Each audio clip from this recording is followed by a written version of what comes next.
अरे योगिता कितना शर्माओगी यार, तुम्हारा हाथ ही तो पकड़ा है मैंने सिर्फ।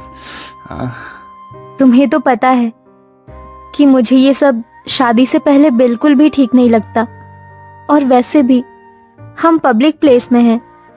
तुमसे कब से कह रही हूँ कि हमें अपनी फैमिली में एक दूसरे के बारे में बता देना चाहिए। अरे बाबा, मैंने ऑलरेडी तुम्हारे बारे में अपने घर वालों को बता दिया है यार, अब तो बस तुम्हारी बारी है। तुम सच कह रहे हो? I love you Aarav. मैं आज ही अपने मम्मी पापा से बात करती हूँ।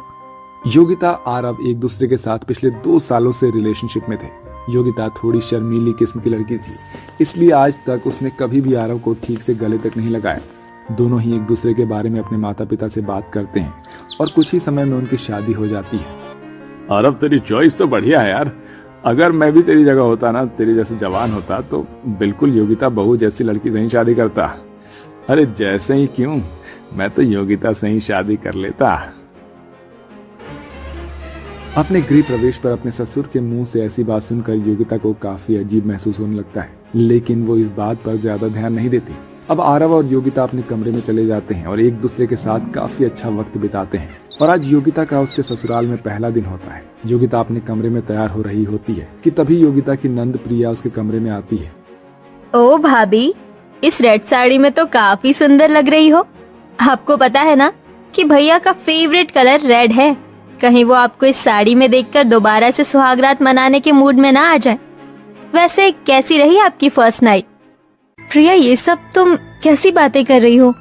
मैं तुम्हारी भाभी हूँ, कोई सहेली तो नहीं। भाभी, ये तो बस नॉर्मल है। बताइए ना, क्या क्या किया आपने रात में?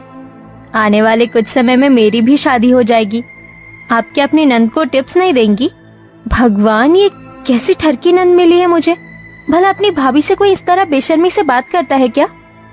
दरअसल योगिता के ससुराल वाले थोड़े आजाद ख्याल वाले होते हैं, या यूं कहें कि थोड़े ठरकी किस्म के लोग होते हैं। घर में बहू आ जाने के बावजूद भी उन लोगों में जरा भी समझ नहीं थी। बच्चे तो बच्चे, घर के बड़े भी कुछ इसी किस्म के थे। आज तो कुछ ज्यादा ही काम था घर में। एक काम करती हूँ, थोड़ी देर आराम कर लेती हूँ। घर का सारा काम खत्म करके योगिता अपने कमरे में आराम कर रही होती है कि तभी योगिता का देवर दिनेश बिना अपनी भाभी के कमरे का दरवाजा खटखटाए उसके कमरे में आ जाता है, जिसे देखकर योगिता अचानक से हिचकिचाते हुए घबरा कर उठती है। अरे दिनेश, तुम ऐसे अचानक कमरे में कैसे चले आए? तुम्हें दरवाजा खटखटा कर आना चाहिए था ना। भाभी, मैं कोई पराया मर्द थोड़ी ना हूँ, आपका देवर हूँ भाई है? और देवर तो भाई के समान होता है ना। वो तो मैं आपसे कहने आया था कि शाम को मेरे कुछ दोस्त आ रहे हैं, तो आप ना उनके लिए कुछ स्नैक्स वगैरह तैयार कर दीजिएगा। अपने ससुराल वालों की ऐसी हरकत योगिता को बिल्कुल भी पसंद नहीं आ रही होती है। ऐसे ही एक दिन, योगिता बहू, अब तो तुम्हारी शादी को काफी समय हो गया है, तो कब दादा दादी बना रही हो हमें? माँ जी, सामने ससुर जी बैठे हैं और आप उनके सामने ऐसी बातें कर रही हैं। तो क्या हुआ बहू, वैसे भी अमरावती बहू की माँ बनने की उम्र थोड़ी ना है, अभी तो उन्हें एंजॉय करना है। वैसे तुम एक दूसरे के साथ अच्छा वक्त बिता पाते हो ना। मेरा मतलब तुम्हारे बगल वाला कमरा ही हमारा है। वैसे कल रात तो तुम्हारे कमरे से बहुत आवाजें आ रही थी, हैं? लगता है बहू बेटे में कुछ ज्यादा ही प्यार हो रहा है। अपने ससुर की ऐसी बातें सुनकर योगिता शर्म के मारे पानी पानी हो जाती है और भागती हुई अपने कमरे में चली जाती है। भगवान, ये कैसा ठरकी ससुराल मिला है मुझे। एक से एक ठरकी लोग हैं यहाँ पर। भला बहू से कोई ऐसी बात करता है? कहाँ फंस गई मैं इन लोगों के बीच में। आरव बिजनेस के सिलसिले में घर के बाहर ही रहता था, जिसके चलते योगिता आरव को इन चीजों के बारे में बता नहीं पाती थी।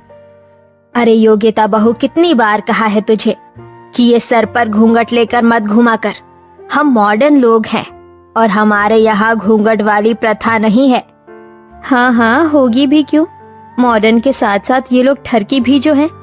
माँ जी, वो मुझे घूंघट में ही सही लगता है। बिना घूंघट के मुझे काफी अजीब लगेगा। एक बार तू ये घूंघट हटा कर तो देख, बहुत सुंदर लगेगा। अमरावती अपनी बेटी प्रिया के साथ योगिता को जबरदस्ती कमरे में ले जाती है और उसे साड़ी के बजाय एक वन पीस पहना देती है। वाह भाभी, आप कितनी हॉट लग रही हो। माँ जी, प्रिया, मुझे